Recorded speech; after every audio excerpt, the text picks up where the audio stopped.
he would step across the line. Habitually. He's a habitual line stepper.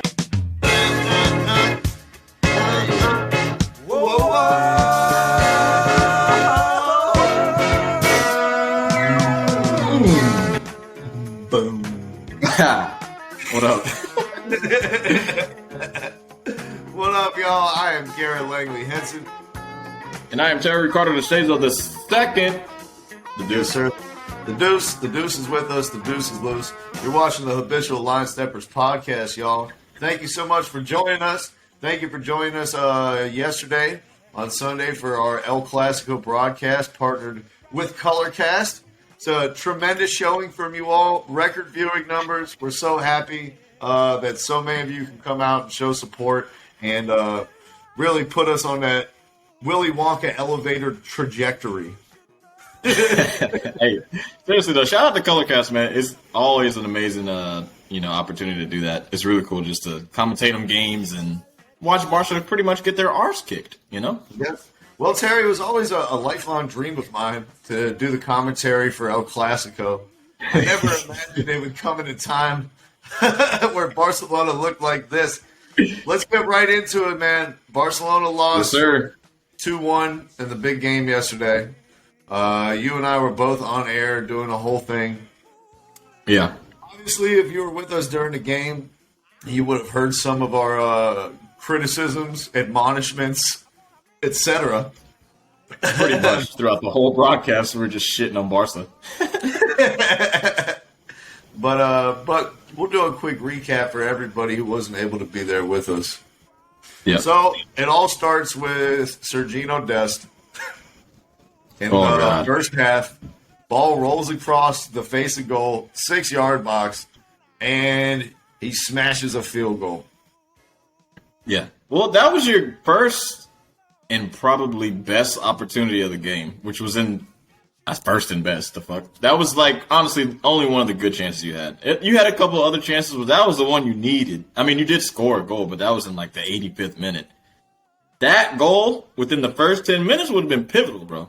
That would have been pivotal because it wasn't no team really, controlled the balance of the game at that point, and you could have started off hot. But my American, bro, he messed it up. He messed it up hard, bro. I don't know what was going on. What was going through your head? I know you couldn't, show your true fandom because we were commentating on the game. But what did you think in that moment?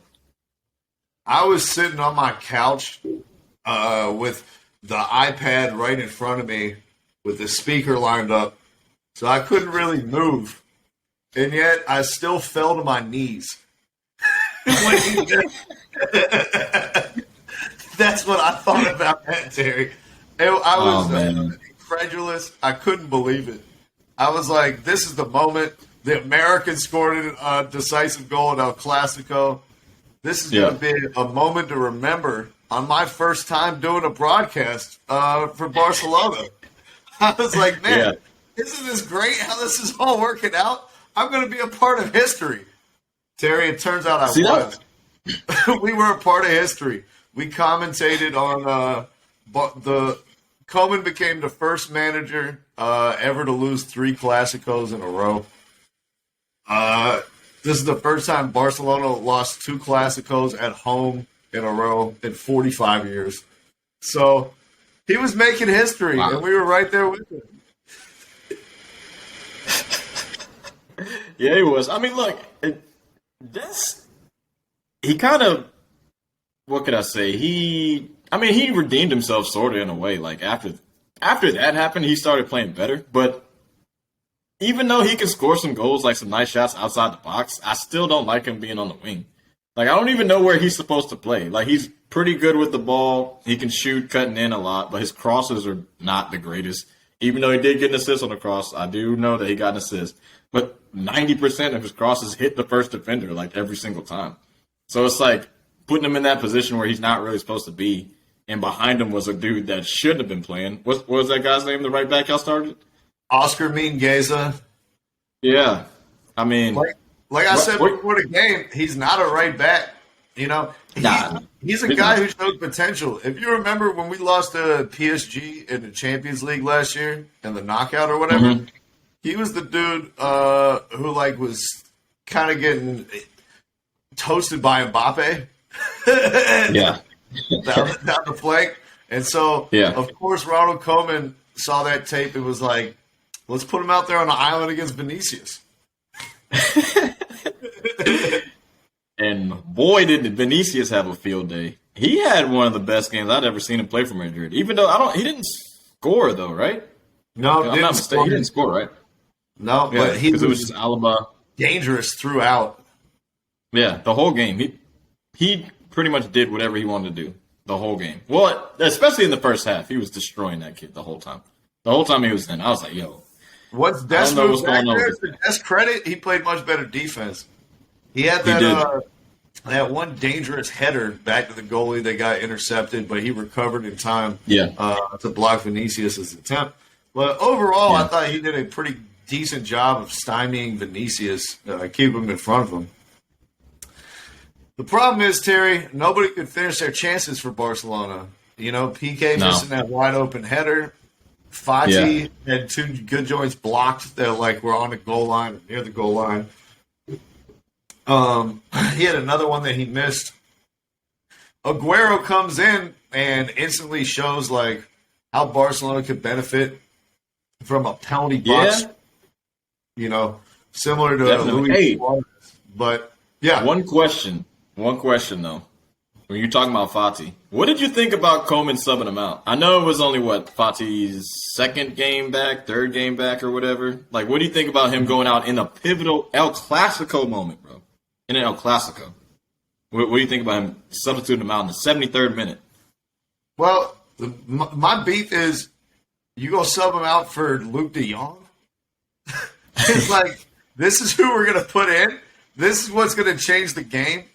If we were subbing him out for Leo Messi could come in here and be a super sub, I'd say that's fine.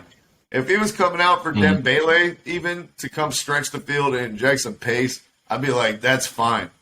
He made way for Luke de Jong, the human scarecrow, who's scared of the soccer ball or scared of scoring goals, apparently, since he hasn't done that since he's come to Spain, Mr. Third Choice in Sevilla. But, I mean, you're right. The thing about Aguero is, man, he showed you what he could do in that time, but he can't play a full 90. So Aguero played well in the 15 minutes that he was on the pitch, but realistically, he can't give the team more than 40 minutes, 45 at the most, at a high level. He's a super sub at this point in his career. Yeah, for the most part. I mean, well, the questions I have, and this is why Koeman deserves to be fired, bro. There's no ifs, ands, or buts about it, and we can have that conversation after this, but you sub on Coutinho, and to me, Coutinho, Depay, and Ansu Fati, they kind of do similar things, and they kind of take up the same parts of the field. So it didn't make sense for him to bring on Coutinho in that moment of the game. I understand people are put an offensive player because we need goals, but it's you got to put on the right people to make the shit work. He just his substitution patterns just don't make any sense. He puts on the wrong people at all the wrong times. I understand taking out the right back because he's getting cooked. I get it, but you put on the wrong player, and then we were trying to figure out what the fuck was their formation. We've seen soccer a million times, but when they moved the right back and moved Des back, Coutinho was on the wing, then Coutinho was in the middle, then Coutinho was out on the left. I was where is he supposed to be on the field? He's just taking up space and dribbling and losing the ball. He lost the ball 3-4 times when y'all have possession of it for a couple minutes, and he was completely destroying your run and play. You make a great point, man, with him trying to occupy the exact same spaces that Fati and Depay are already occupying. Both of them, their strength is being on the left side, cutting into their stronger right foot. Unfortunately, that's the only thing Coutinho can do. If you're going to sub out somebody to inject more attacking fervor into the side, you could have taken out Mingueza and then put Yusuf Demir in at that spot because he's a natural winger and he doesn't cut into those same spaces. He likes staying out wide and like delivering crosses. He likes like outside backs overlapping over the top with him and stuff. So it would have been like a decent fit into the dynamics that they wanted to do and would actually open up space for Fati and for Depay to run into instead of congesting that same area. Yeah, that makes sense, bro. And like, I know people love all these cut-in wingers these days, but it really wasn't working for y'all. I feel like y'all needed more width just to like challenge Real Madrid or like give you some more space and time so your player could pass the ball. It just seemed like at certain times, like Frank de Jong would have the ball in the middle and he didn't have like any options to pass to. Like when he looked forward, he could only like either go sideways, square ball, or just go backwards. And I was just like, you're just regressing and you're not able to go forward and score a fucking goal. Like you can't score a goal going backwards all the way to fucking Ter Stegen. You can score an own goal, but you're not going to fucking score a goal. Like you got to win the game. I just feel like the effort that they showed in the first half was abysmal. That shit was complete trash. And then even like the first 10 minutes of the second half, they looked better, but then they went back into the same type of mode. Like Madrid was begging Barca to score a goal, like almost the majority of the second half. Like they weren't even like they just stuck in neutral. Madrid was chilling. They're like, look, Barca sucks. They weren't even controlling the ball. They're just kicking the shit. I'm just like, yo, are Barca gonna score? What are we doing here? Then they have to wait till Aguero comes on and scores. Like, yeah, it's too late by then. The 6th minute of stoppage time, the 96th minute, so it finally scored. Crazy. Come on, guys. That's crazy. Like, where's it's ridiculous, and how many goals has Koeman's team scored in Clasicos now? 3? 2? In 3 games? I have no idea. Fuck, I have man. no idea. You could talk about it, but I think after the game, Barcelona fans like surrounded his car. He couldn't get out of the parking lot. They were like trying to kidnap his ass out of his car on the streets of Barcelona. Jesus Christ. I mean, I don't know. Y'all lost the last 4 games against Madrid. I don't think they're like all, like season La Liga games. I think some of them were like in a tournament like Copa del Rey or something. But y'all lost the last 4 games against Madrid. And they weren't even close. Like 3 straight in La Liga and 1 in the Copa del Rey. Oh, okay. Yeah. Yeah, and it honestly, in this game, y'all really didn't have a chance. Like, that Dest chance really fucked it up for the whole majority of the game. The entirety of the game. It was over. Once he missed that, I was like, yeah. We know what happens, man. That's that soccer shit right there. You miss the biggest chance of the game, you're about to get bitten on the butt on the other side. Exactly. And then, like, because No, go ahead. My bad. No, you go ahead. I was just saying that's just how the cookie crumbles in soccer, man. You don't take your chances, and it comes back to bite you. Pretty much. And then, like, the first goal you gave up was just so elementary. Like, the defending was piss poor. And once that goal went in, it was pretty much your back was broken, bro. I'm like I said, though, first 10 minutes of the second half, you came back strong, but if you didn't get a goal in those first couple minutes, and that crushes you, bro. That's all you can do. I will also say, just to be fair and acknowledge, there were 2 penalties that should have been called for Barcelona in the game. Neither one was even looked at on the VAR. Yeah, neither one was looked at. So while Barcelona didn't have their most scintillating attacking performance, their best 2 opportunities, both were denied by the referee in cases where there were clear penalty calls. I mean, the handball one especially was blatant as fuck. Yeah, it was. But you know what, though? This is what we were saying earlier, like during the game. There's Madrid and Barca, these are down years. Even though Madrid's still at the top of the table in the Liga, they still don't look great. But the thing is, they have an identity, and they know what they are as a team. The telling tale was Madrid made 1 sub in the whole game. The whole game they made 1 sub. Barcelona made 4 random-ass subs. They didn't know what the fuck they were doing. You sub out Fati for Luke de fucking Jong. You sub on Coutinho. You bring in, you take Gavi off the field. He was playing fine. Then it's just random-ass subs. No, actually, Carvajal got subbed on, too, from Madrid. But it was your subs just made no sense. Barcelona subs didn't make any sense. Tactical awareness. Tactically, Koeman is dumbass. Complete dumbass. Yeah. No, Like I wrote before the game, Terry, win, lose, or draw, it's time for Koeman to be out at Barcelona. I think that everybody in the world could clearly see that after the game yesterday.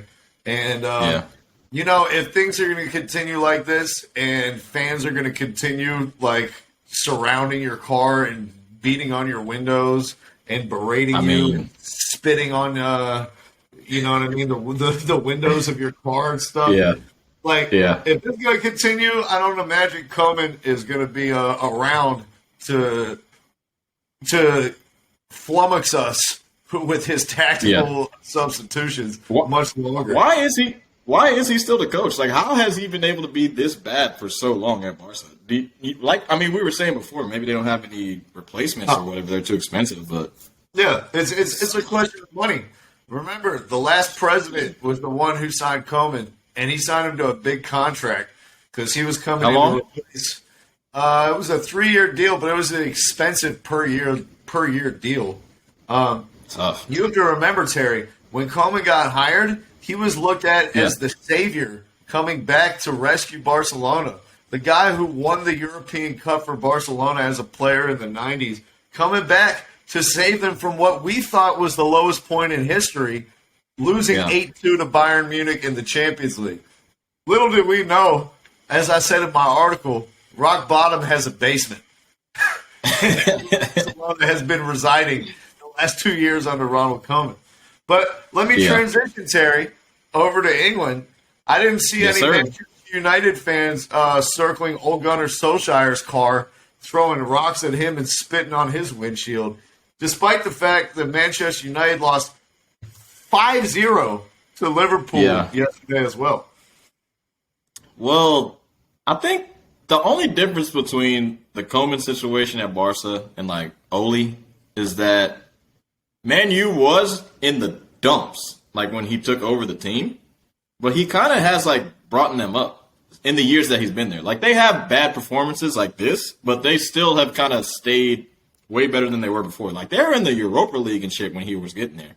And I think even when he got there his first year, they might have missed the Europa or barely got in the playoff or some shit. So, like, they're not so fast to say, like, get this guy out of here because he improved the team.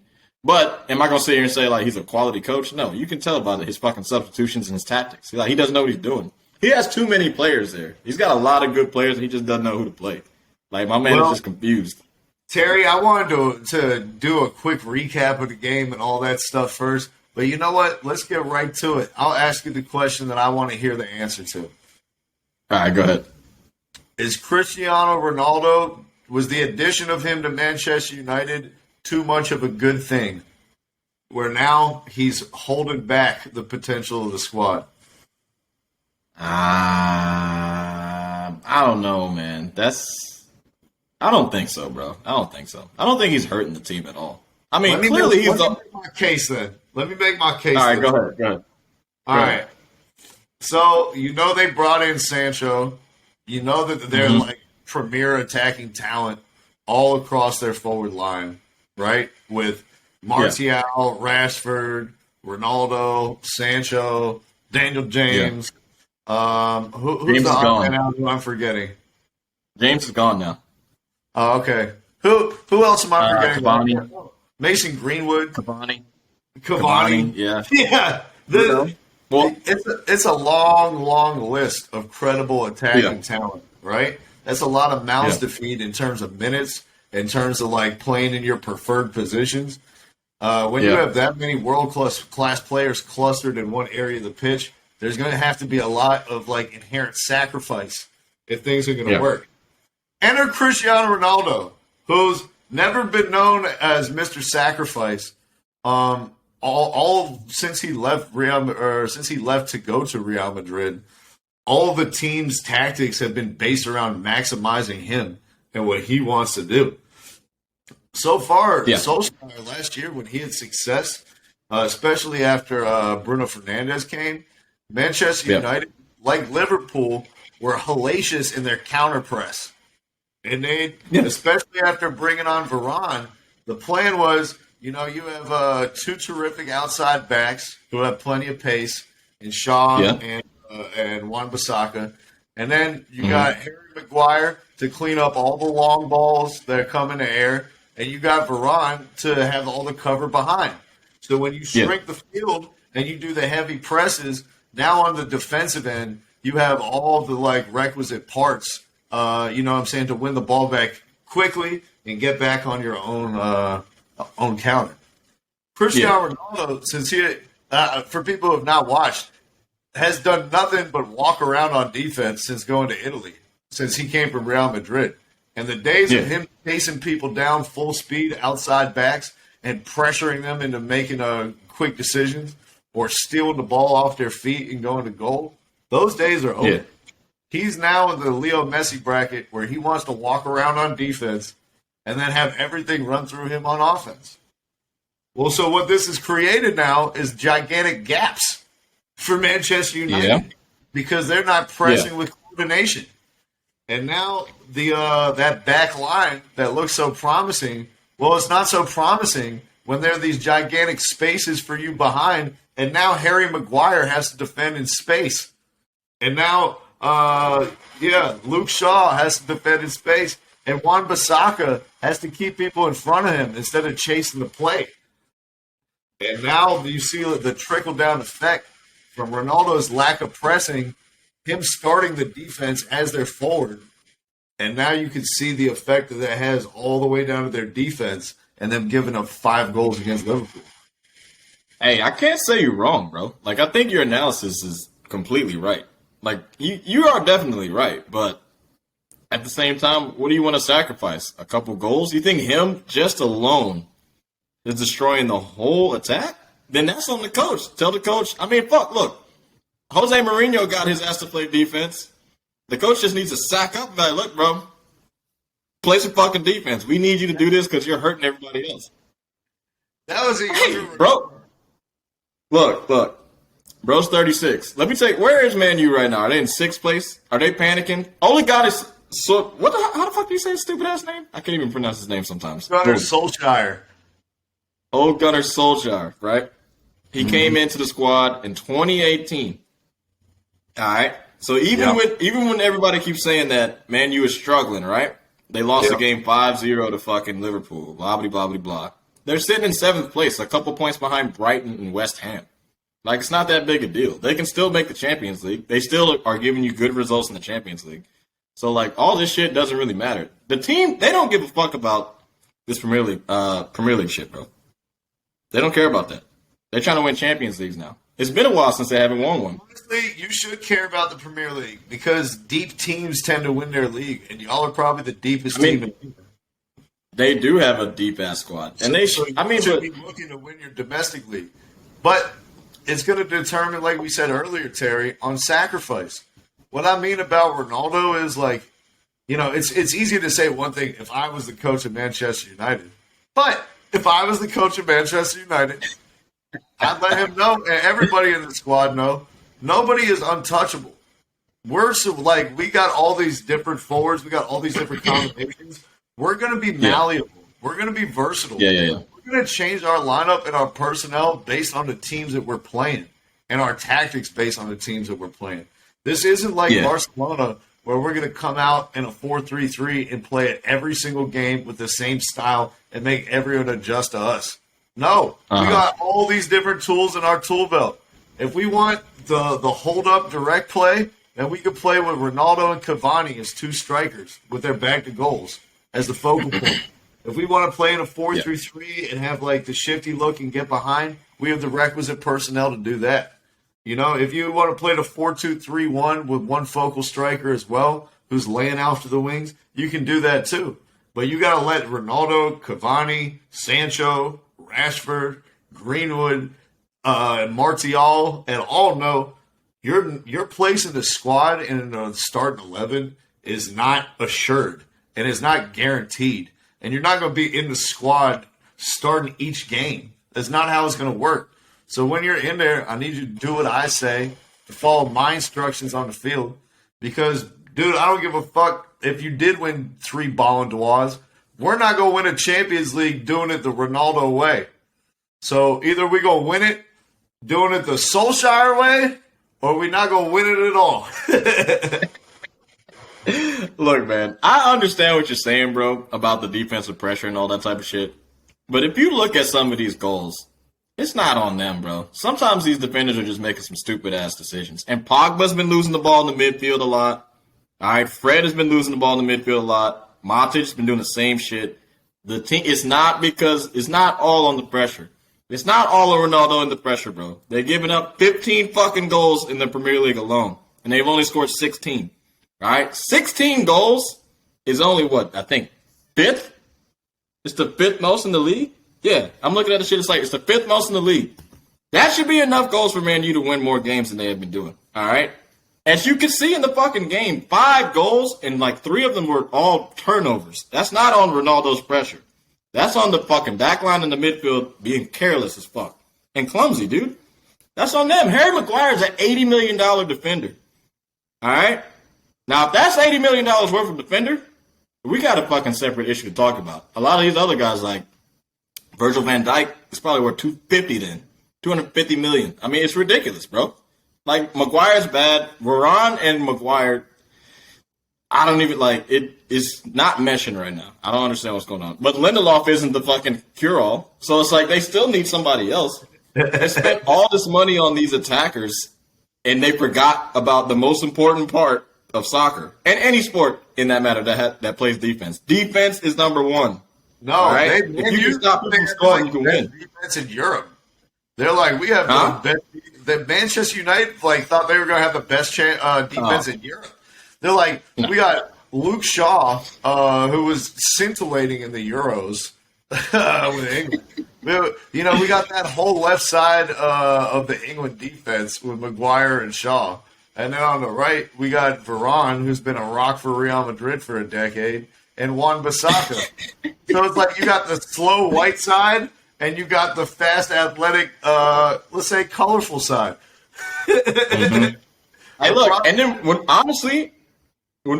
we were talking about it earlier this year about Man U's defense, I thought they would be fine because I was like, look, Varane is fast enough to recover for like Maguire's mistakes. You can kind of just be interchangeable, but that shit is just not working. Hey, man. It's not working. It's all has to work together in sync as a unit. Yeah. In soccer, when you're on defense, the counter press has to work with 10 players, excluding the goalie. And if there's you're right. Not paying attention, or you're like, it's like football. Like it's like playing for the Patriots or whatever. You can't get out there and do your own thing trying to make a play. Do your job within the system. And if you're out here freelancing, trying to go sack the quarterback, that's how they run the ball right at you, and you get outside of your gap integrity, and they bust a big one.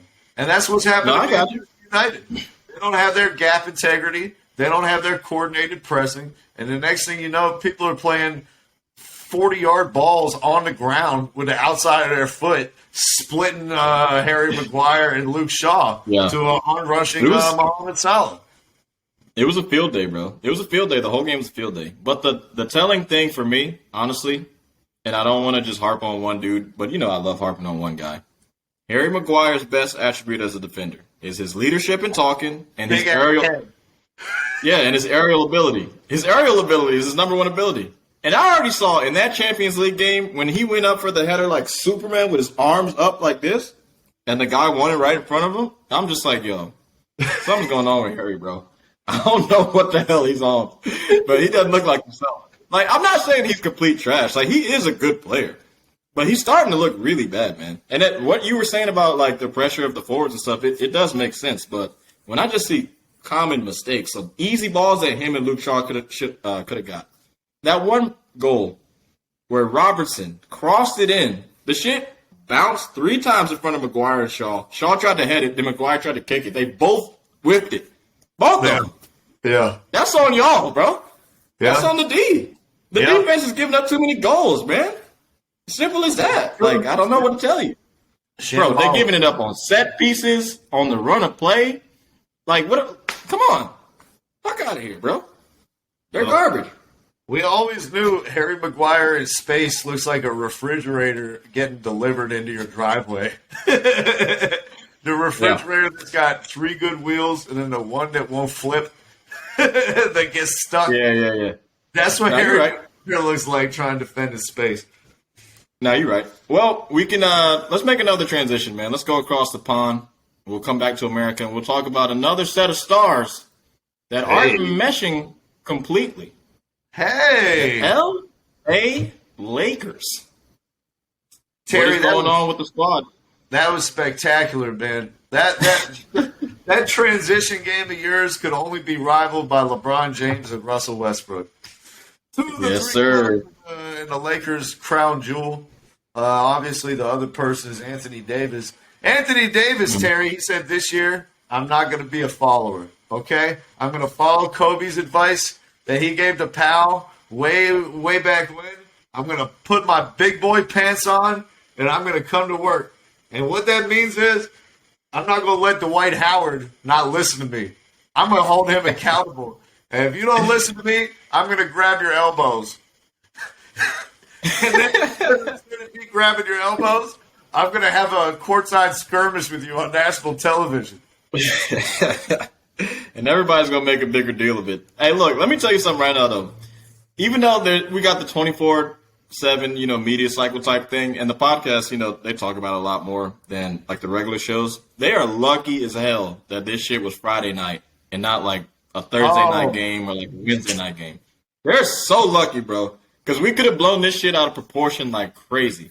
Because, like, this isn't in AD's usual character. Like, I get that he was trying to be a leader in that moment, but it's the third game of the season, dude. Or that was the second game of the season. Calm down. No, was it? No, Grizzlies, whatever. It's a Grizzlies game, right? I'm tripping. Or am I not? Which game was it? The Suns, right? Yeah, it was the Suns game. Yeah, it was the Sun game. So it's the second game of the season. Like, calm down. Why y'all out here arguing with each other over a couple plays? Like, the Suns were waxing y'all's ass. Who cares? They were down 20. What do you think the back and forth was like between AD and Dwight? Like, what do you think was said? Like, do you think AD was out here like, bro, you're not going to box out? You're just going to let a guard get a rebound over you? If you're having a problem boxing out, just pretend that you're back in Atlanta and there's a trainee behind you. I already knew. I knew where it was going. It was like, oh, come on, man. That unibrow shit is fucking played out, dog. It looked like a happy trail going down to your girl's butthole. I guarantee that's the transcript, man. I guarantee it. I have no idea. I don't even know what led up to the shit. Apparently, like, they were saying it was just a couple of defensive mishaps from Dwight. Miscommunication. Like, first of all, Dwight Howard went to the bench like they just hit a dagger to win the game. He comes to the bench and he's like giving high fives to everyone and smiling. Anthony Davis is like, hold up, man. Yeah. Pay attention. Yeah. Hey. You're fucking up. You know what I like, though, and I got to give some kudos to Frank Vogel. The Suns were destroying them, but Frank left all the starters in, bro. He was like, hell no. Y'all are about to get embarrassed on national TV. I don't give a damn what you think. Yeah. He was like, fuck you. LeBron stayed in for a majority of it. AD was in there a lot. And then even when AD and Dwight were had the skirmish, he was like, all right, y'all go on the court together. Figure it out. I like that shit, bro. Frank Vogel is a great coach. That's some old school shit, bro. And he's like, we're not going to blame this one on Wayne Ellington and Malik Monk. It's going to be you who's out there when the final buzzer sounds. And they're dribbling it out 40 feet from the basket. We'll see that. Now, this is a separate thing we can talk about, though. But, like, so far, they don't have all their shooters yet. So the team doesn't really make sense together on the court. Because really, I mean, I know LeBron is shooting like 48% from three now, but he's not going to keep that high clip up. So when you look out there, AD is... Shit, what is it? Give it to me. Give it to me. Step to a ninja, get 2 times 4. 24%? No, 2 times 4. Oh my God. Are you serious? Yeah. 8%? 8%. 8%. 8% is bad. Like, if it was 8% APR and I was buying a car, I'd be like, oh fuck. That's awful. Yeah. 8% on threes, Terry. 3.2. Jesus. Hey man, you were right when you said it. But everybody keeps saying the same thing. Stop shooting them. You can't shoot. Stop shooting the threes. Like, we don't care if you're open. Now, at this point, even if you're wide open, don't even shoot it. Well, I think even on jump shots, he probably has a low percentage. You see what they've done so far as the counter, though, to that, which is like the first couple games, there are a bunch of plays where they, like you said, they don't have their shooters out there all the way yet. And so there are a couple times where it's like LeBron, AD, they go to run the most unstoppable play in basketball over the last 2 years, the LeBron AD pick and roll. Yeah. And it's not working because Westbrook's man is camped out in the paint waiting for Anthony Davis. And he's like, we can guard Westbrook and whoever else is standing in the corner with one person. And so that is true. The Lakers started to adjust. I don't know if you saw the Grizzlies game, but Ja Morant was the best player on the court for three quarters. But that fourth quarter, man, they started to get creative. This is credit to Frank Vogel because, you know, not a lot of teams do this. They started using Russell Westbrook as kind of a Draymond Green type of proxy, where even though he was the smallest player on the court, they were having him be the screener for LeBron, right? And then Anthony Davis is in the corner. And so then they treat him like Draymond and how he's catching the ball on the short roll, and now he's the decision maker, either attacking the rim and collapsing the defense or now kicking it out to the corner three. I think that's a role in which Westbrook can actually be successful because, like Draymond, you're not asking him to be a spacer or a shooter, but you're asking him to be a playmaker and attack the rim. No, that's true. That's true. And I noticed that throughout the game. But then, like, the funny thing about it is, even though Westbrook is shooting 8% from three, Anthony Davis is only shooting like 20% from three as well. Like, he's out there. Happier that Westbrook is there, so all eyes are on Russell. Yeah, dude. Like, AD, every time I see AD shoot a three, I'm like, that's off. You might as well get back on defense. That shit's off. His shit is horrible. And his three-point percentage was bad last year, too. Yeah. Even though he only played 36 games. It's realistic because I got him on my fucking team in my league, and he hasn't made a three yet all season. And I take at least 3 a game with him off wide open pick and pops. And I be getting mad as fuck yelling at my TV. Maybe they got it right the whole time, and I got it wrong. He's not a good 3-point shooter, man. I mean, even his best year, he shot 34%. Like, he's not a good 3-point shooter. It is. It's the narrative, bro. It's every time we watch Anthony Davis, they're like, you know, in high school he was a point guard. They're like, you know, he was out on the perimeter shooting those shots all the time, working on his handles. Nah, I remember. He jumped 9 inches. And then, so in our mind, every time we're like, oh, he's got guard skills. He's definitely can splash threes. But the thing is, though, I mean, teams aren't going to, like, force him to shoot threes. Like, that's not going to be a thing where he's going to keep being wide open. They're going to keep doing it. At least he keeps you honest. He's not Ben Simmons. He's going to take the shot. Like, and he's going to make a couple of them. No one's Ben Simmons. Yeah. Even Shaq attempted threes in games. Even Shaq did. Yeah, he did. But that's the thing, like, Westbrook has been consistent. Now, the thing is, Westbrook has been consistently bad for like 5 years. So, like, it's a pattern. At least, like, AD has had some decent seasons where he keeps you honest by shooting 30% from the three. But he's a big man, so most of his shots aren't out there. So it's not that big a deal. I don't mind if you shoot 3 a game, whatever, that's fine. Westbrook shooting 8 a game or like 7 a game, that's a fucking problem. Like, you don't need to do that shit. I'm not looking at the stat anymore. I just need him to stop shooting so many threes. That's just a problem. But when you go out there on the court, the best 3-point shooter for the team is LeBron. And that's a serious problem. Because LeBron needs to be around shooters to be great. At this point, you might as well start staggering Westbrook and LeBron because that shit's a fucking problem right now. And I know we're only 3 games in. Hey, I don't mind that look as long as Westbrook embraces his role as the screener, not the ball handler. If y'all want to get this twisted and do it the other way and have LeBron screen for Russell Westbrook, now we have a problem. Now that's an inefficiency. Now we're just going to go under every single time and double up on LeBron and make him make a play beyond the 3-point arc. But if he can embrace the fact that, like, I'm not going to be playing basketball in fourth quarters how I have the rest of my life, and I need to look at myself as a miniature, light-skinned Draymond Green. And no, I'm not talking to you, Ben Simmons. I'm talking to Russell Westbrook. And if he can do that and embrace that role, I think that's a championship contender right there. Because when they look good, Terry, when they get that, we got a hedge to stop LeBron, and then Westbrook makes the catch at the foul line area instead of catching the ball on the three-point line, now defenses are in a compromising position because you can't give Westbrook momentum and a runway to go right at the rim. But if you help off, he's nasty at throwing those lob passes to whoever's in the dunker spot or kicking out to the corners right in the shooting pocket. Yeah, so he is. There's a blueprint now for how this is going to work at the playoff level. And I think that's Vogel has already tried to work on it this early instead of having the Lakers slam their head against the wall for 30 games trying to run the Westbrook show and do it his way. I think he definitely noticed, and there's a few points we could touch on there, but I think he noticed that off the ball, Westbrook ain't doing shit.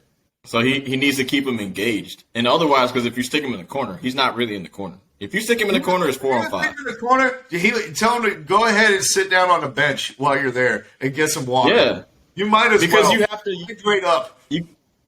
The thing that makes Westbrook great is his driving ability, and then the other shit he can do without the ball. Even though his offensive off ball things aren't great in people's eyes, he does get a lot of offensive rebounds. He does cause problems like that, and he's a good guy to swing and kick the ball. He's not He knows now in his career, he knows. I'm not shooting it every time I'm open. Just because I'm open, I'm not about to, every time I'm not doing it.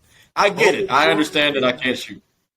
Yeah, that's what he does. But the thing that I notice a lot too, though, and it's a little bit of an overcompensation, but the rule change that the NBA has made, a lot of these guys aren't getting these easy foul calls.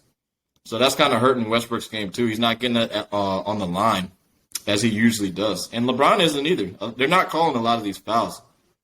And so, when Westbrook drives reckless as fuck to the basket, they just don't automatically call it.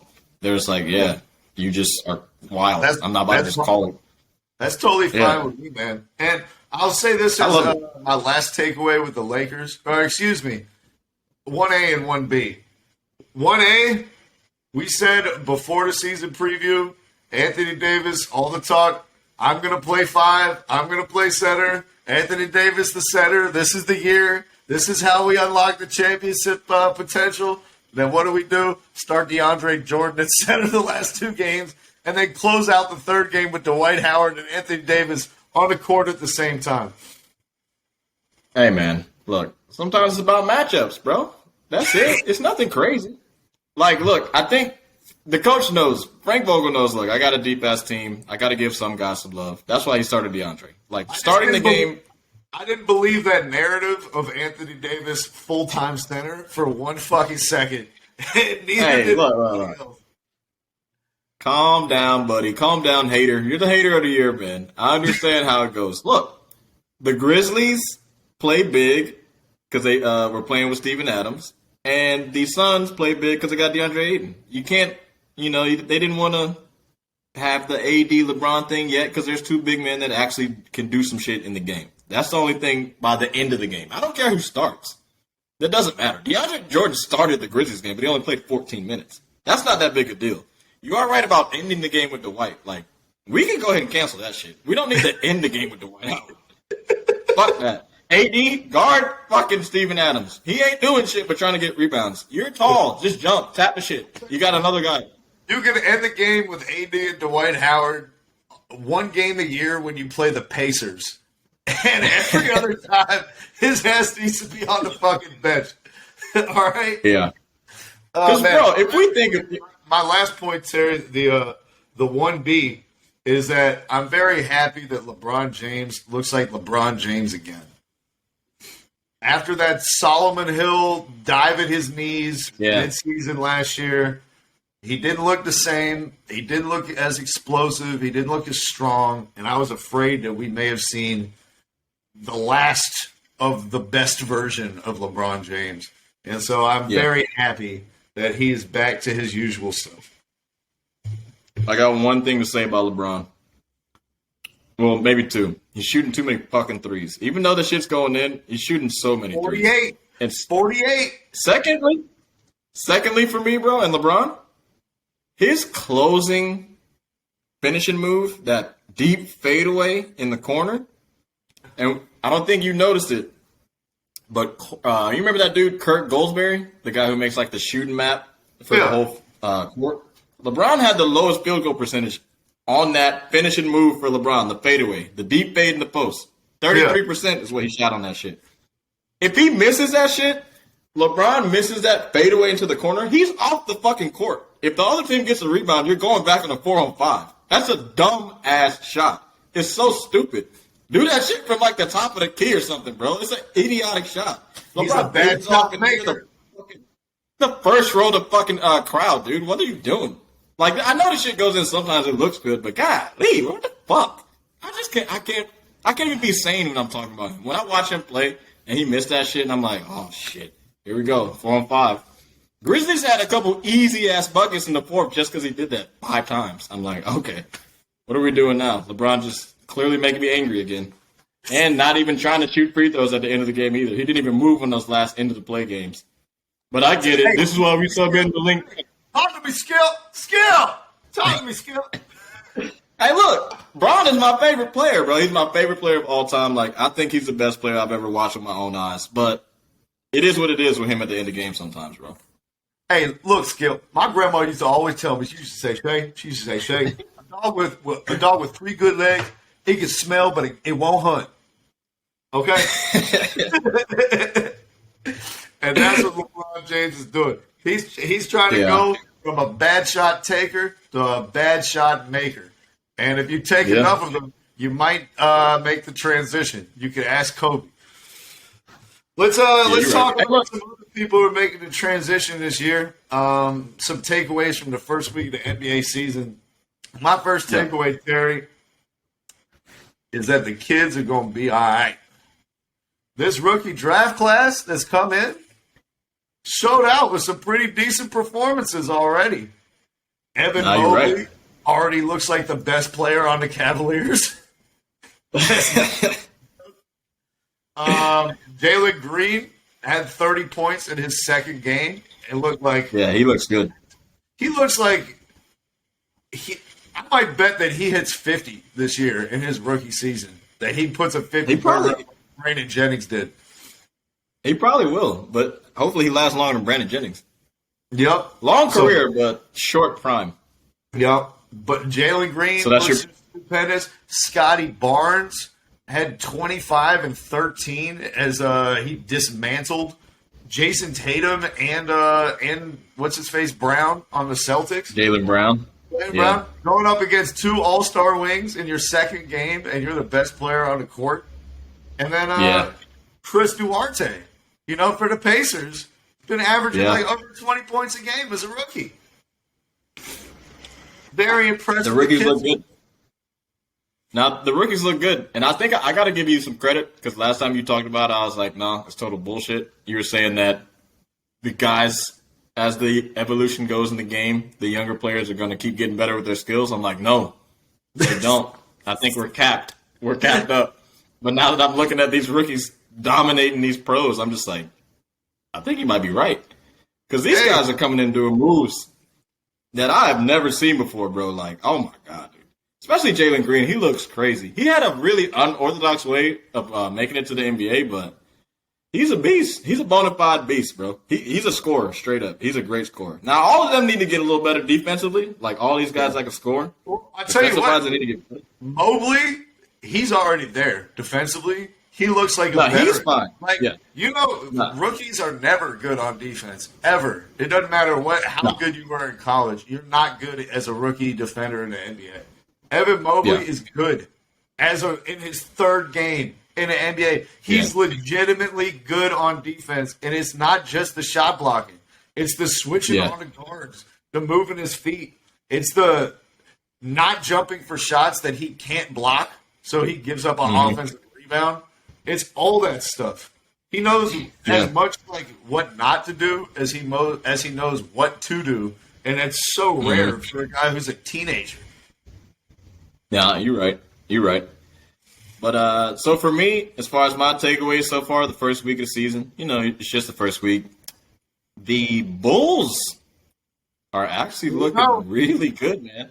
Like, the players are really glued. Like, they mesh. They look good together out there on the court. But it's because of one dude, bro. Well, two. Zach LaVine is balling like he always does. But Lonzo Ball is actually looking good and playing with some fucking effort, bro, on both sides of the court. I'm like, who is this guy? This guy looks different, man. Triple doubles, maybe? Hell no. How many triple doubles he got with the Pelicans last year? Like maybe 2 or 4 or 5, if that. If that. He's looking good, bro. And the Hornets also look pretty good right now. They haven't played anybody great, but they look all right. Celtics, like we were saying before, they need a fucking point guard. They need a point guard bad. Dennis Schroeder is not that guy. My boy Dennis Schroeder fumbled the bag, got himself $6 million this year, and you look like you deserved it because you look horrible, bro. He doesn't fit with them. He does not fit with them at all. They don't need another, like, Kemba Walker type dude, bro. They need somebody that passes the ball. Bro. Yeah, they need I'm sick of watching the same old stuff. Yeah, I love it. Yeah, bro. I can't wait to watch the infighting because this is the best. This is the thing that Celtics fans don't understand. Dennis Schroeder is coming off a season in which he thought he was the best player on his team. And they had just won the championship and have LeBron and Anthony Davis, 2 Hall of Famers, on their team. He didn't come to the Celtics to be the third banana behind Jason Tatum and Jaylen Brown. He came to show these guys how to win and to take them to the promised land, to lead these guys. What Dennis Schroeder thinks in his head. And so Schroeder is wild. I can't wait. Schroeder is wild, bro. For Jason Tatum having to double team his own teammate at the end of the game to get the ball for the last shot. Oh no! Look! I got to give the Celtics coach credit, bro. At the end of the game, Schroeder is not playing. Like he comes in a little bit, like 7 minutes, 6 minute mark, but then once it starts to go under 5, he's like, Schroeder, you're out, bro. Marcus Smart, you are out. Get on out there. It's Smart, Brown, Tatum, Time Lord, Robert Williams, and then like somebody else. Sometimes Grant Williams or whoever, but it's somebody else. Where's Peyton Pritchard at? While we're just kind of off subject, is he hurt or something? I feel like I haven't seen him. Nah, just third point guard. That's all. Nah. All right, all that hype last year. Yeah, right. All that summer league showing out. Let's see if it translates. Hasn't so far. Then my last thing that I noticed, James Harden, you're the poster boy for this NBA rule change. They ain't giving you these free throw attempts, man. He looks affected by the rule. You're going to have to start coming up with something new, man. This shit is looking crazy. Everybody talked about how Trae Young was going to have so much trouble after this rule change. He didn't hit any problems at all as we dismantled the Mavericks on national. He's quick as hell. He can figure out something easy. He's like I don't need to like jump backwards or to the side into you. I'm just going to make you go over this pick. And then when I get to the foul line, stop and jump straight up and have you run into me. Tim Hardaway Jr. did it and like bit back of Trae Young's head and had like loosened up his teeth. And then the rest of the game was like scowling over him like, you motherfucker, I can't believe you did that dirty shit to me. It's like, bro, he literally just stopped and your dumbass kept running like you were JaVale McGee and you thought you had your own teammate in front of you. Come on. Hey, Tim Hardaway Jr. is no Ricky Rubio when it comes to being behind offensive players. Rubio is a beast at that. You need to start looking at film from that game, that damn playoff series. But yeah, hey, if Harden plays like this though, I mean he's going to adjust. He's one of the top 75 players of all time, but we're not going to talk about that. He's going to figure it out. But if he plays like a regular All-Star, the Nets aren't going to do shit. Free Kyrie. Dude, who I thought I would like if I had money, Terry, I'd bet it on before the season start. I thought that I'd put some on James Harden to win MVP because his odds, Terry, 18-1. 18-1. That is good odds. And I was like, fuck, I could easily see the version of James Harden where he leads the league in assists.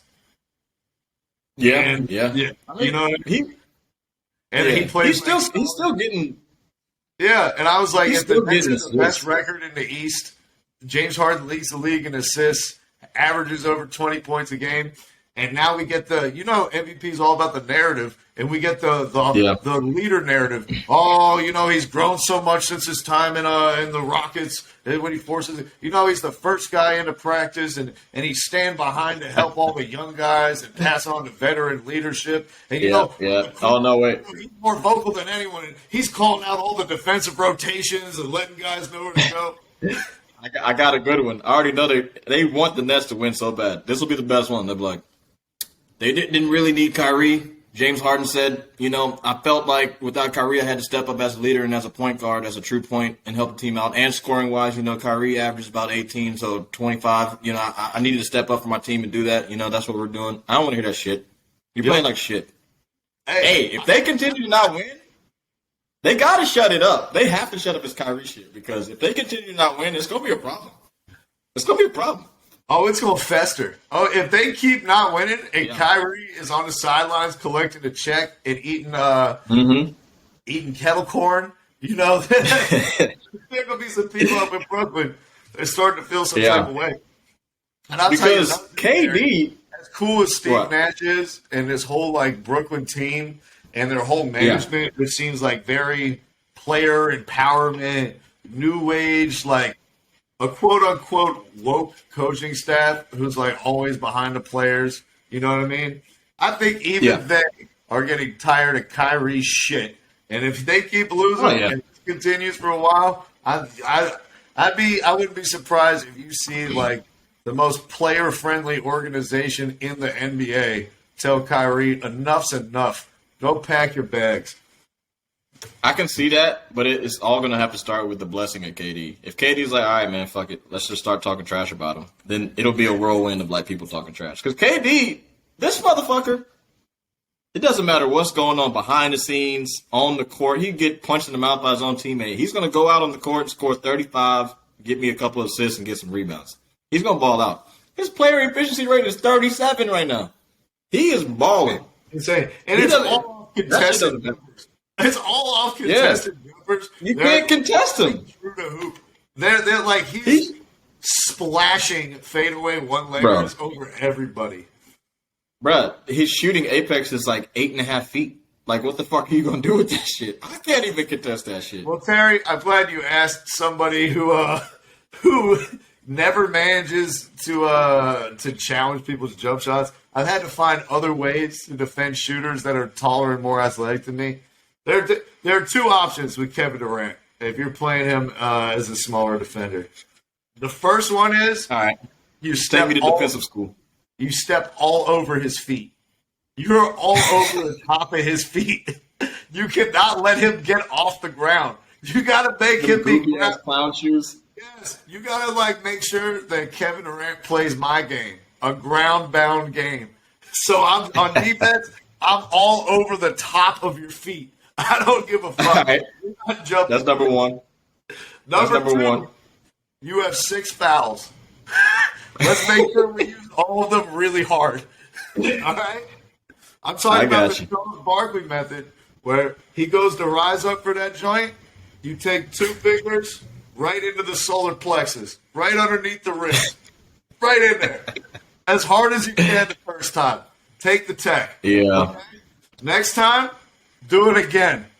All right? Take your second foul. Third time you do it, he's going to airball. All right? He's going to get hit in the stomach again. That shit ain't flying.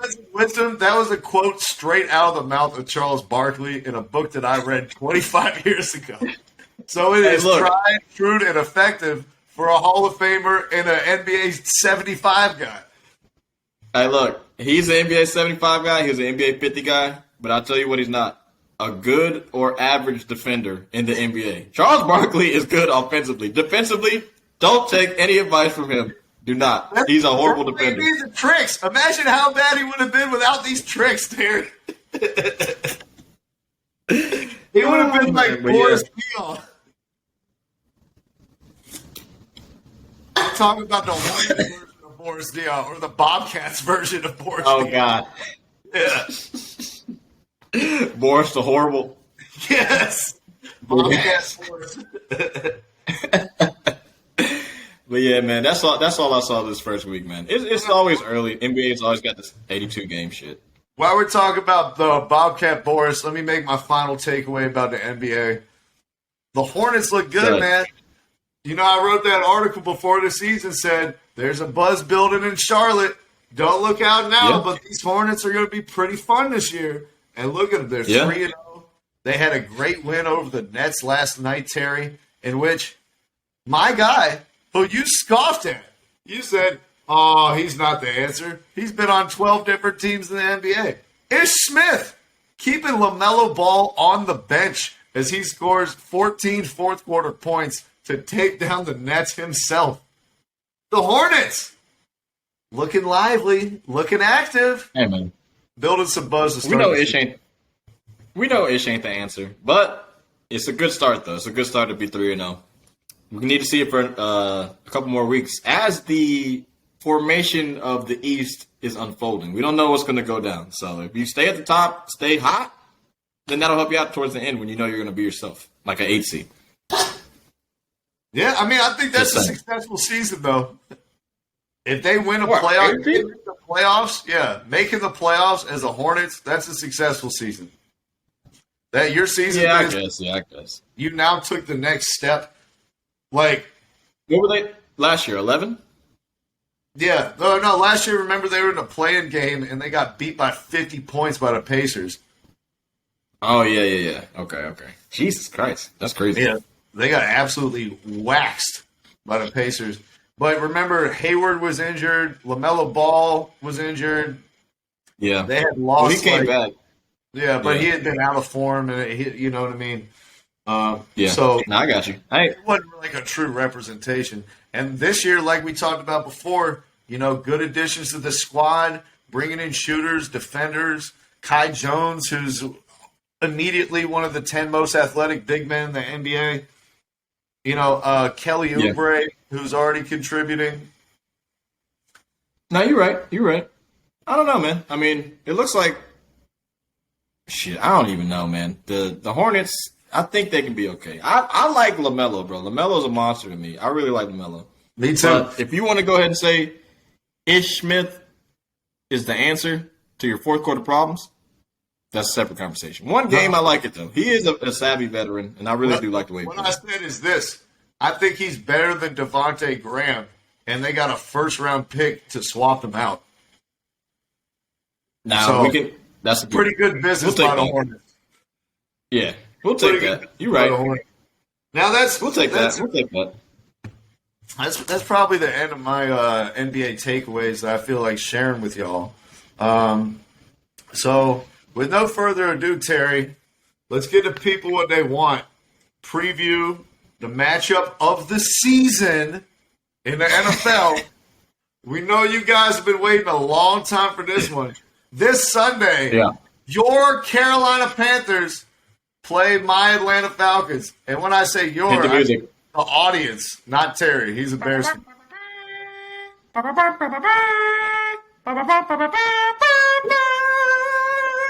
Fuck yeah! Hey, I said last time that the Falcons, we might get another win if we get to play the Jaguars again in London. I didn't know the Panthers were going to look worse than the Jaguars over the last 2 games. Look, we tried to tell the people, man. We tried to tell y'all. We thought that the Panthers were absolutely atrocious. When you barely beat any of the New York teams, the Jets or the Giants, 1 week into the season, you barely beat the Jets. Then this week, you lose to the Giants? What the fuck is going on in Carolina, man? Like, what are y'all doing? Look at my vein. Popping. Y'all are garbage. Y'all are complete garbage. I thought y'all were going to be pretty good this season. But without McCaffrey, y'all look like one of the worst teams in the NFL, honestly. One of the worst. Sam Darnold got subbed out in the fourth quarter. I mean, the Panthers are looking down in the dumps, bro. Down in the freaking dumps, man. Without McCaffrey, they are a horrible team. They're Texans level bad. They're Jaguars level bad. They're Jets level bad. Yes, they're Jets level bad minus Zach Wilson. They're Texans level bad minus Deshaun Watson and Davis Mills. Yeah, they're They're Jaguars level bad minus Urban Meyer. Actually, that'd probably be a positive. Net positive right there. Right, exactly. Subtract Oh, negative. man. But I was telling James before this game, you know, he's an avid Panthers fan. I said, James, Yeah. if you guys can't beat the Giants, your season is over. Yeah. I didn't think it's I would have looking this bad. team. James, if you guys don't score a touchdown against the Giants, your season is over. Y'all didn't even score a touchdown. Terry, they kicked a field goal on their first drive and then didn't score a point the rest of the game. That is so impressive. That's impressive. The level of how bad that is, y'all don't even understand. Like, the Giants are a horrible defensive team. Like, 3 points? Jesus Christ. I gotta hold on. You just watched the Bears have 25 possessions against the Bucks last night, and you still scored at like 10 points. At least you got a touchdown. No. We only got 3, bro. Oh, you only got 3 too? Yeah, no, we didn't score. The Bears didn't score on the Bucks. I mean, they got 3 points, but that was it. Hey, look at you guys. The Bucks are Bears fans. The Bucks are a good team. Y'all look, like that meme that's like those two people, and they're like, "This is my special place," and another person comes in, and they're like, "Yeah, I come here to cry." Hey, look, so they subbed out Sam Darnold in the fourth quarter for a man known as Philip Walker. I don't even know who that is. You know Philip Walker? Philip P.J. Walker is what they call him. That sounds like a like scotch that comes in a plastic bottle. Philip Walker. Yeah, he's right.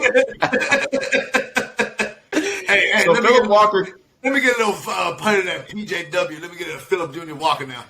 Put the bags for me. So Philip Walker is a product of the XFL, and when he subbed in for Sam Darnold, he went a whopping 3 for 14 in pass attempts. That's your backup, Carolina. Are you talking about the black dude? Yeah. Oh yeah. That's the guy. I thought he was actually pretty decent, but man, he must have been in. He went 3 for 4. He must have been rushing it, and you were like, "Oh, he's killing it." No, Terry, with the pandemic and everything, you hear a lot about the COVID protocols. This guy is in the protocol. He missed practice because he was in the COVID protocol. I think P.J. Walker may have been in the Darnold protocol. He's been exposed to Sam Darnold for too long, and he's starting to get tainted. Because when I saw him in the XFL, he was balling.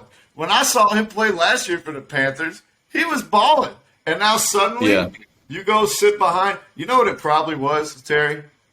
He's probably been the most athletic quarterback on his team his whole life. And now he comes to the Panthers, and he has to watch Sam Darnold get more design runs than Lamar Jackson. He's probably like doing the Griezmann, like rethinking, am I good at football? This white boy is faster than me playing quarterback at the same position? Yeah, I don't know, man. Had to reevaluate everything. Lost his confidence. I mean, playing on the Panthers will do that to you, Terry. Oh, it definitely will. Did you watch the game? I didn't watch the game. Did you watch it? Did I watch the Panthers-Giants game? Did you really just ask me that question? So that's a no. That's a no. Look, look at this. Look at this, though. Like, when you look at stats, you can understand why a team loses a game, right? When I look at the team stats, I just don't understand how they got completely trampled on. Like, Sam Darnold went 16 for 25. He only threw 1 pick. He didn't lose any fumbles. Like, what the fuck happened? I'll tell you why, Terry. Look at this stat. How many yards of total offense did the Panthers have? Oh, I mean, 173. Straight garbage. No! That's how. That wasn't passing yards. That wasn't rushing yards. That was total offense for the entire football game. Oh, they couldn't rush the ball to save their lives. Like, running it, that was done. No run plays. Like, my man Hubbard went 12 carries, 28 yards. Now, that is abysmal. Realize, like, all right, Sam Darnold is not, airing it out downfield. He's running like the West Coast system. It's all 7-yard passes. They don't have McCaffrey in the game anymore. All right, we're going to put 8 in the box every time. And if you want to go one-on-one and beat us deep 30 times a game, then good luck to you. But we bet we're going to get at least 2 interceptions off that to get the ball back. And so now it's like the field is just getting shrunken and shrunken and shrunken because we're not scared of you, Sam. And so when the Falcons play the Panthers in Atlanta this Sunday, coming off 3 wins in a row, building some momentum. Kyle Pitts. Hey, look. Kyle Pitts did his last 2 games, Terry? Fuck no, I didn't. First, last game before Sunday, he had 130 yards and a touchdown. Something like 10 catches. This game, he had 180 yards. And oh my God.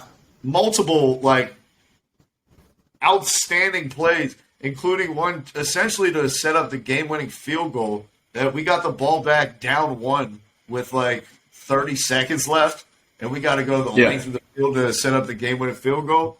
Throw a 50-yard bomb to Kyle Pitts, who gets pass interference on the play, still makes the catch one-handed with his left hand running up down the sideline and completes it himself. Jesus. To set us up. So he's your tight end, right? He's the really good tight end, right? He's your receiver. He's our whole offense. So you can call whatever position you want to call him now, Terry. Him and Cordero Patterson are our entire offense. I don't even know if Calvin Ridley still plays for us. I have no idea. So he's your boy. He's a monster, bro. Golly. These numbers are crazy on this dude. Just from the last couple of games. For the majority of the season, I don't really know what he's been doing. But for these last couple of games, he's looking pretty good. Yeah. Hey, coming off the bye week, he was ready. And we played him in more positions than any player in the NFL. So what does that mean? Wow.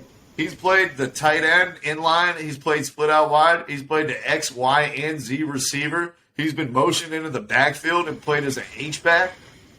They said in that game against who we played yesterday. The Dolphins. That's right. They said that he lined up in 14 different positions and formations in that game alone. So he's taking on so much mentally. And that's a guy where he's like a queen on the board. And it's if we can move you around to wherever you want, and we identify oh, great, we got a nickel back on you if we move you out here. Oh, we got a fucking middle linebacker on you if we move you out here. Yeah. That's how this team is going to be really good. Using him as kind of the joker all across the formation. No, he's a beast. He's a beast. What are your predictions overall? I mean, the Falcons are bad, but you guys look – at least you can score. That's all I can say. At least you can score. Because it looks like McCaffrey's going to be out for at least 1 more week, right? I don't think he's coming back for the Falcons game. Because they put him on the IR. So that's at least 3 weeks. Well, he doesn't ever do shit against us anyway. I'm never worried about McCaffrey. We always shut him the fuck down. Deion Jones has had his number since McCaffrey is drafted in the league. And unfortunately, McCaffrey, I mean, it's tough when you're playing against a linebacker who's faster than you. Yeah. A guy who ran into 4 threes as a middle linebacker. That is tough. That's tough. I'm really never that worried about McCaffrey. We always beat the Panthers whenever we play them, regardless of how shitty we are. I expect nothing different this weekend, Terry. Let's say this is our first shellacking, our first win where we really put it on somebody. I'm going to say this goes 34-17. All right. I mean, look, I'm not going to sit here and argue it's not going to happen because the Panthers just look like a shell of a team, dude. They showed some promise in the Vikings game, but once again, the defense gave up 30 points. They do that it's their fucking day job and night job. They got a fucking part-time and full-time job just giving up points. Buzz they were getting at the beginning of the season. Do the Panthers have the best defense in the NFL? Leading the NFL in sacks. Leading the NFL in takeaways. They spent 7 draft picks. Their entire draft was defense 2 seasons ago. And you really see all of it coming to fruition. The tree is starting to bear fruit, Terry. Oh, man. What happened? what do they always say? Scheduling. Oh, I was gonna say They're playing shitty teams. Look at you.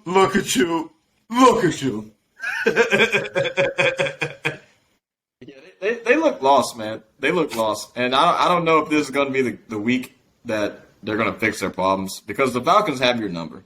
I mean, the Falcons have the Panthers' number. Like it's going to be a problem. So I do expect a slacking. I think it might be 28-10. I'm saying 28-10. I think this might be the most fun game of the season to watch as a Falcons fan. This might be. Yeah, man. I mean, look, bro.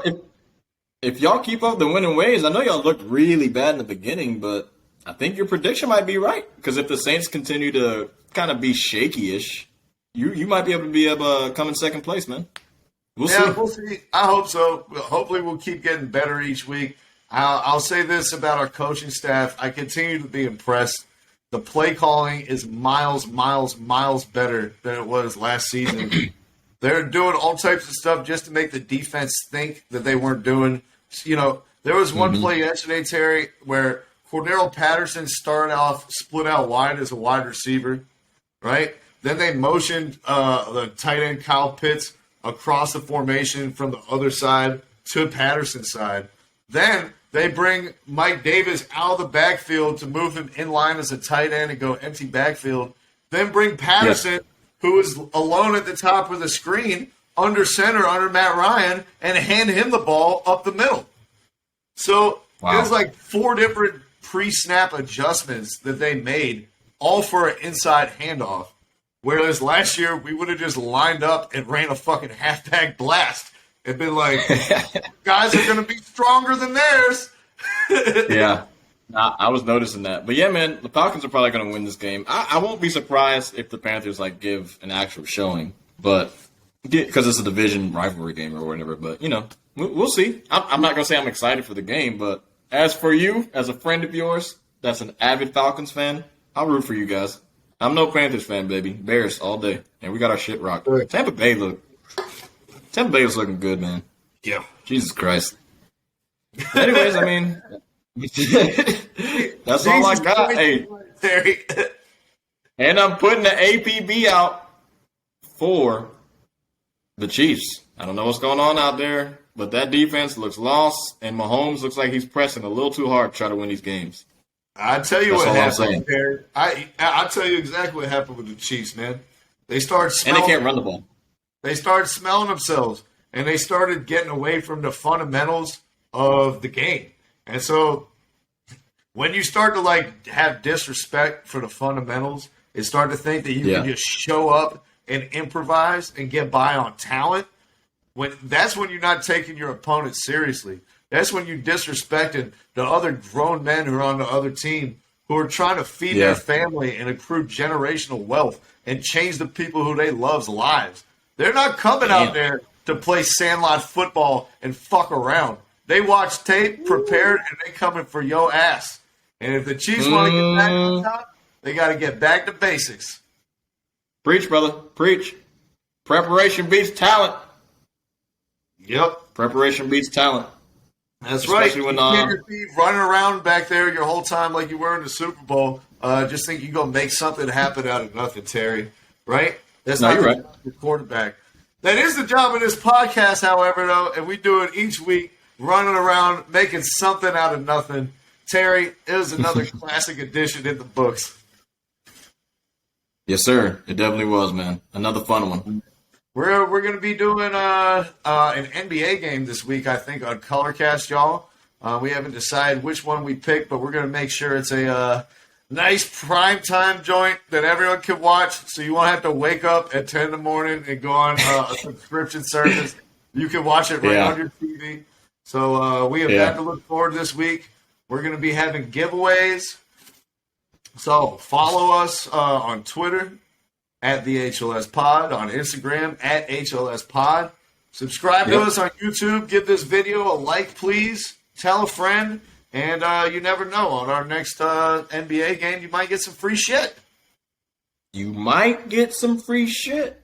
Who knows? Oh, also on YouTube, I know it's kind of hard to find us on YouTube, so you can just go to our website, www.dhlspod.com. Because a lot of people keep spelling habitual line steppers wrong. Yes. I don't know if you want to take the dash out because our friends are dumbasses. Or our fans, some fans, they just don't know. You know, you just see a bunch of Dave Chappelle clips and you're just like, I don't see y'all don't have no podcast on YouTube. What the hell are you talking about? Nah, we do. It's okay. It's fine. You'll find us. Look for the logo. 2,000 views. Look for the guy. 2,000 views on the last. Hey. 2,000 views on the last video, baby. I Appreciate love it. the love. Love it. Love it, love it, love it. That's up to 15,000 views on the channel so far, and we're only going onward and upward. Like we said at the beginning, we're on that Willy Wonka's elevator trajectory, homie. So thanks for y'all for propelling us forward. With that being said, we're going up. Thank you for stepping across the line with us. Habitually. He's an habitual line stepper. Carolina, continue to stand up. Thank you for listening to our podcast this evening. Thank you. You're far too kind.